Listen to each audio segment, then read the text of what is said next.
Hello and welcome back to Gold Penguins Meet the Founder podcast. I'm Wes, and today we're joined by Roee, who is the founder and CEO of Upword. Roee, mate, how are things going? How are you? Really good, thank you. A pleasure to be here. Thank you for having me. You're very welcome. And where are you calling in today from, Roee? Today from beautiful Tel Aviv. Super warm outside, so it's good. I'm in the office here with the AC. Feeling great. Very nice. Are you Israeli? I am Israeli. Yeah, grew up in Dallas, Texas, but I am Israeli. I was going to say your English is impeccable for if it's your second language. So you fair didn't enough. hear enough. You didn't hear enough. You're so kind.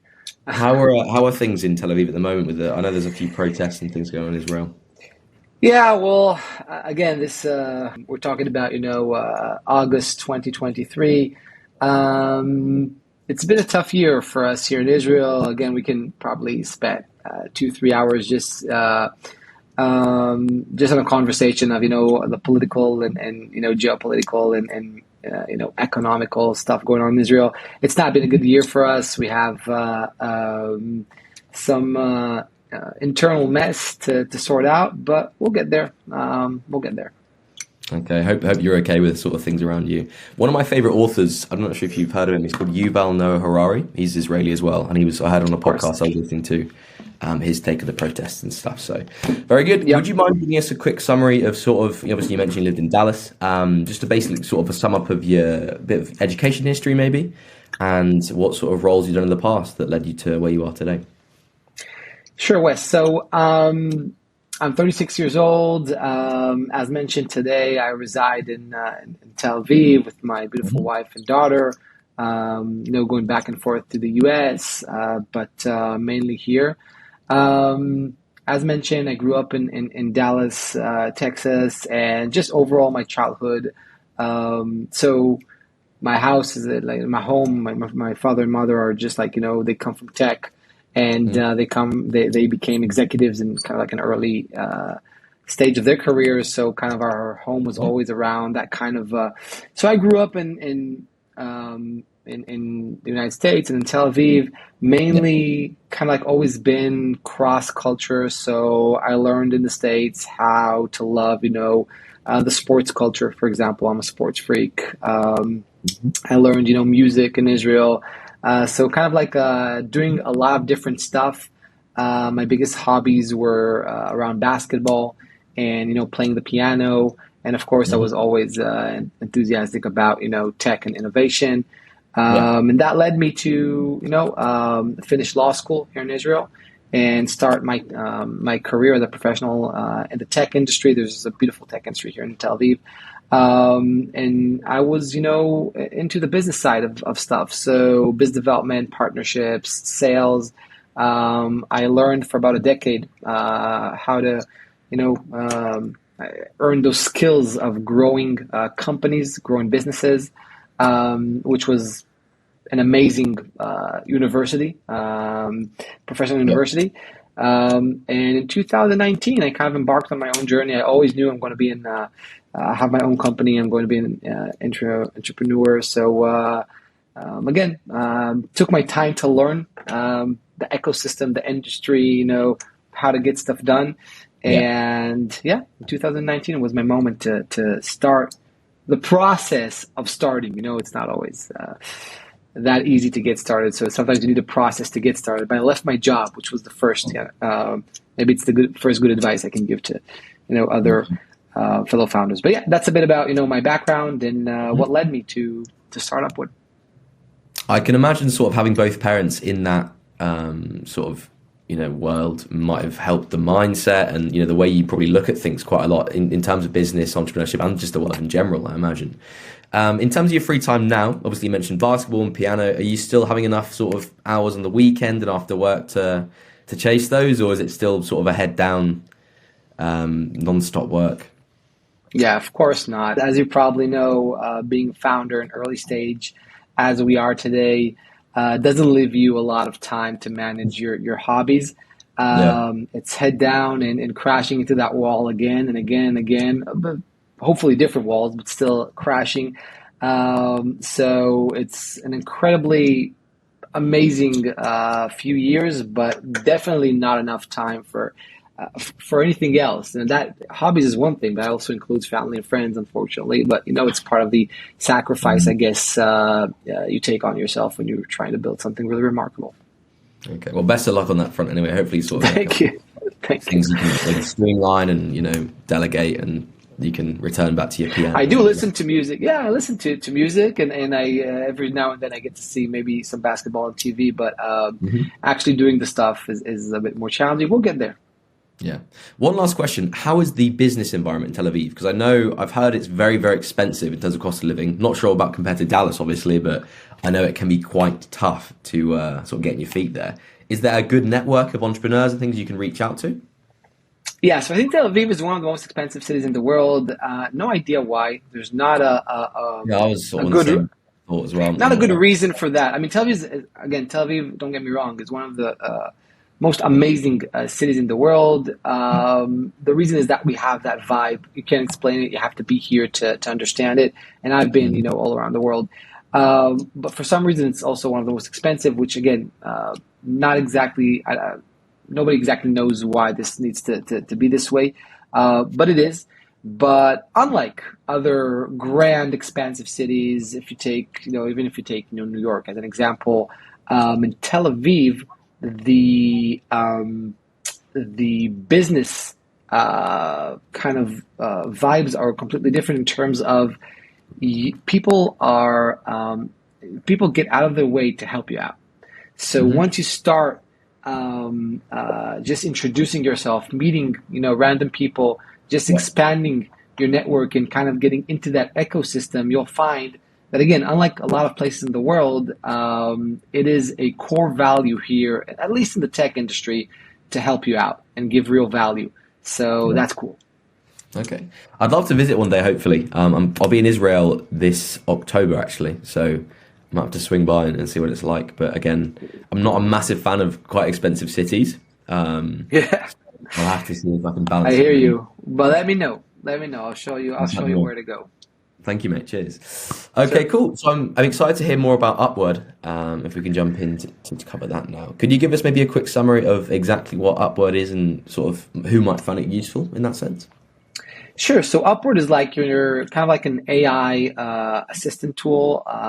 We're talking about research as a domain. So kind of like helps you with the different research task or the research workflow.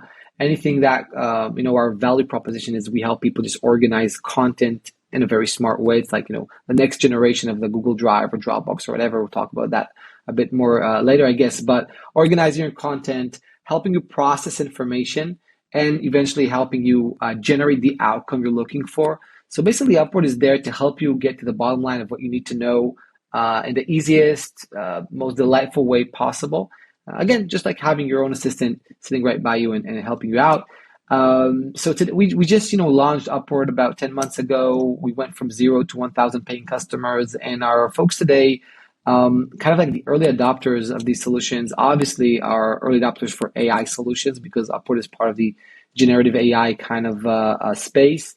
And these are people who process information for a living. So they're going to need, we're talking analysts, we're talking executives, we're talking, content writers, we're talking, finance professionals, sorry. So basically, these are people who will probably read and process information all day long, and Upward just helps you go through that workflow in a much more productive and smooth manner. So yeah, that's where we are today. Very interesting. Obviously, you're coming up to a year now, having been launched. Was the original sort of conception for the idea of Upward a bit longer ago than that? Or, what's the timeline look like? And how did you first think of it? Yeah, so Upward was born when I was, a student back in law school, and I struggled, with processing information on a daily basis. Exactly that, to excel as a student in law school, you need to, organize your studies, your summaries, your content. B, be able to process information real quickly, whether it's prep for class or prep for an exam or just study group or whatever. So I struggled with that, and I wished I had some kind of software to help me out. I was looking for something out there, and of course this was 2010-ish, pretty mature to anything we know today. But that kind of was the first ignition of that that light bulb, right? First inception of the idea. I then kept on tracking the problem, and the problem we're trying to tackle here at Upward is that there's just, too much information out there. It's become overwhelming to, when you search something in Google, it's overwhelming. How do you identify? Who will decide what is the first, second, or third, option when I search for something on Google? And kind of like there's too much information out there, and I don't exactly know how people are granting me the access. I get confused, I get overwhelmed, etc. And now it's only getting worse. First of all, the new generations do not like to spend a lot of time consuming content. They like to, consume in little chunks and little bites and just go on and do everything very fast. Second, the AI kind of revolution is now in a place where we had too much information. We now 10 times that, because now AI creates, content by itself. So the world has gone to a much more confusing kind of era with information. So that's kind of like exactly information overload. That's kind of where we are in terms of Upward. We want to tackle that problem, just help people make sense of the research workflow, collect the information, organize it, and then also help you process it on a daily basis. So that's a little bit about when Upward was born in my mind and how I perceived that. I was introduced to OpenAI, in 2017 to the existence of OpenAI. So, long before ChatGPT, I decided to bet on this domain, and yeah, obviously it's been a hell of a ride. So that's a bit about the inception of Upward. In terms of the first year, as you mentioned, or the different iterations we've done, we had to do a few, as a new technology and kind of a new space. We had to kind of figure out our vision was always the same. We want to be empowering people via knowledge. That's kind of like our mission statement. That's what we want to do. But obviously that went through quite a bit. We started by helping people read faster, and then we helped people summarize content. And eventually we understood that those are more like features inside of what we call processing or research. And we want to be able to provide that, one-stop shop for research, whether it's, again, organizing and managing your knowledge or processing the information, which, summarization and reading is part of the processing, but we're going to do both and more. So that's a bit about, what led us to learn, and we learned, from users. So that's the best way to learn, their feedback. Very nice. I can imagine, obviously, as a law student, the sheer amount of information you had to take in over those few years would have been, immense. So someone like yourself as a student at that time would have, cried out for a product like this, I can imagine. So you mentioned, obviously, going from 0 to 1,000 users just a moment ago. How many monthly users are you looking at the moment? And just for context, we're at the start of August 2023. Yeah, it's not users, it's paying customers. In terms of users, we're somewhere, I think we passed the 25,000 users. Because we have a free offering and we have a paid one, so we're obviously focused on the Upward Pro, the paid one. And yeah, we went from 0 to 1,000. We're at 1,000 in the last count, like last month. And yeah, for us, that's overwhelming and fun to an extent. I mean, this is what we dreamed of last year. So now we have people who actually use the product every day, and for us, it's a blessing because we learn from them, from their feedback.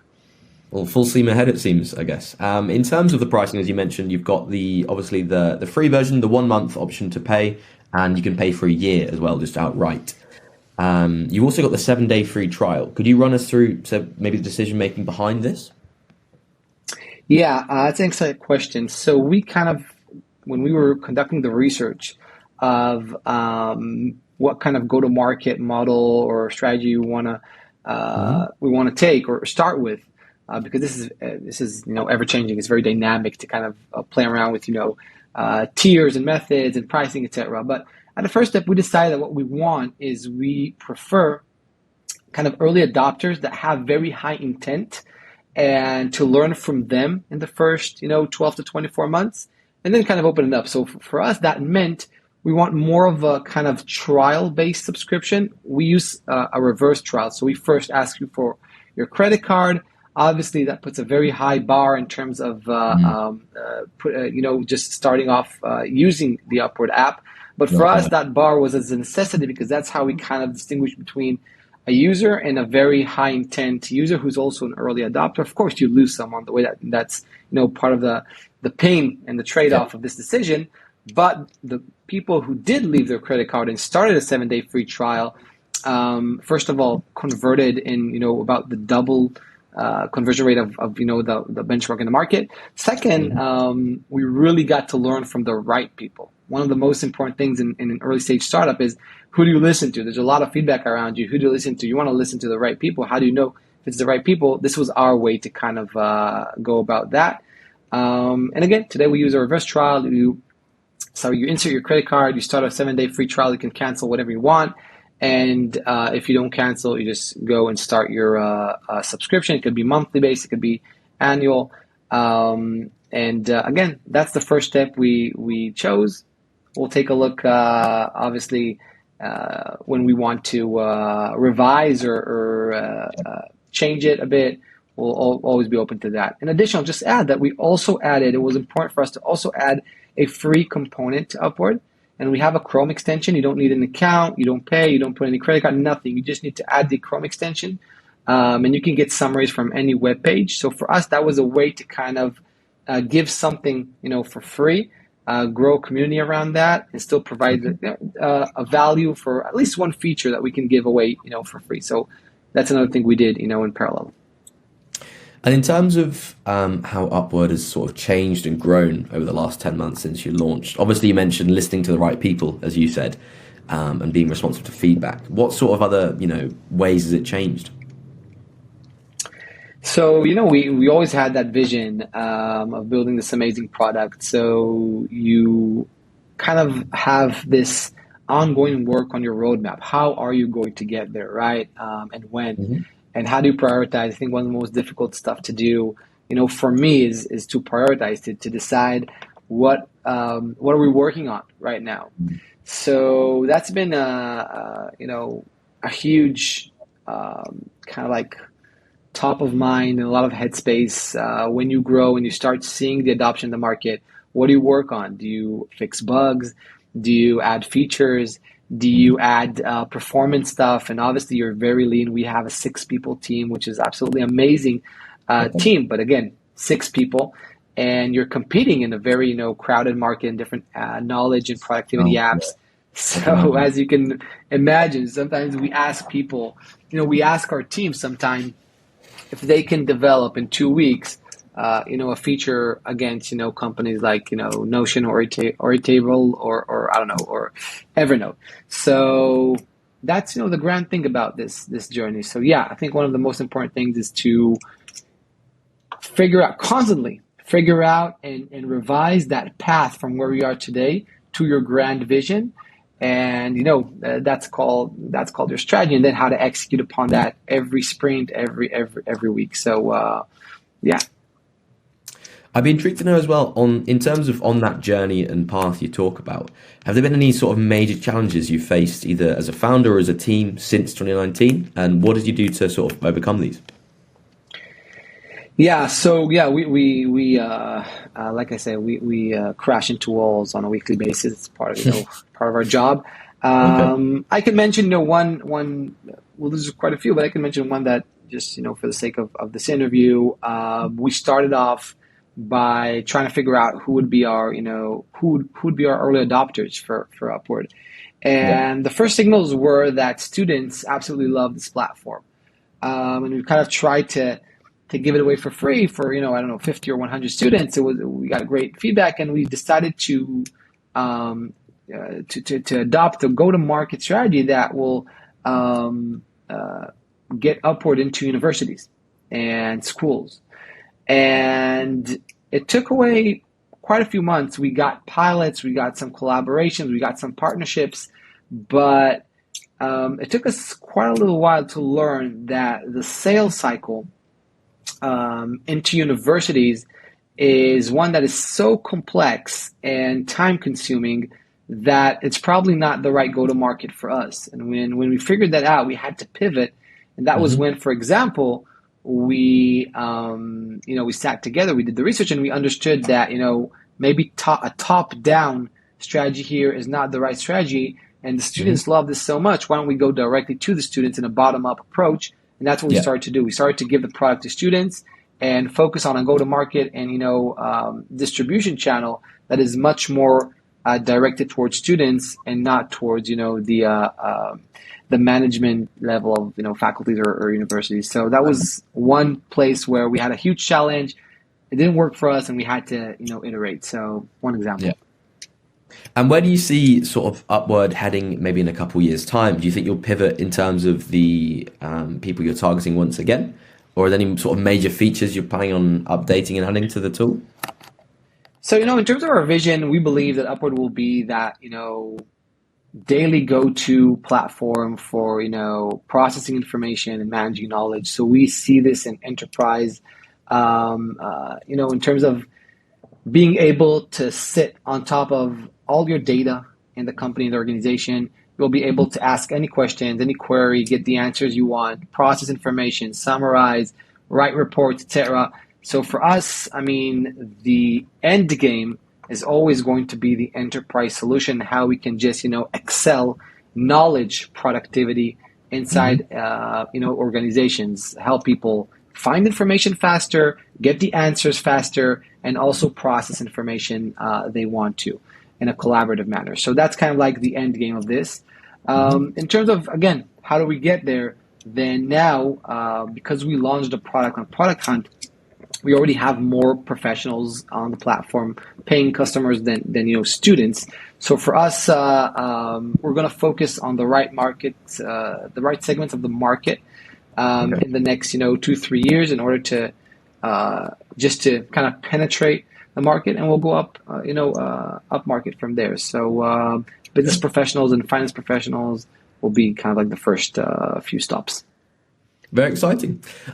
Just on a final note, I'd like to ask if you had any advice for someone setting out on their own with a similar sort of tool. So, let's say they've got an idea, but they're unsure how to, start building, ship the product, and eventually grow it. What would you say to them? I think in the early stage, eventually, for me, it's a mental state of mind to balance between pursuing your dream and never giving up, because there's going to be tough times and crises, all the time. And balance, and crash to walls, but balance that with a great ability to learn and to listen, because banging your head against a wall, banging your head against the same wall is, I think, Einstein said it's being crazy, but banging your head against different walls because you learned and you went through and you're going through a new challenge, learning and improving, and now you're banging your head against a new wall is a much better way to do it. But again, have to balance that never giving up attitude, because it's probably one of the toughest things you can do. So I guess something like that, if it makes sense. No, but absolutely. Thanks very much for that. It's very insightful. I think we'll be calling things there for this episode of the Meet the Founder podcast. Big thanks to Roee for calling in and speaking with us today. It's been a pleasure having you on. Yeah, thank you for having me. It was a pleasure, Wes. And looking forward. You're more than welcome. And thanks to everyone listening. So, thanks for tuning in. And we'll catch you all in the next episode. Take care and goodbye.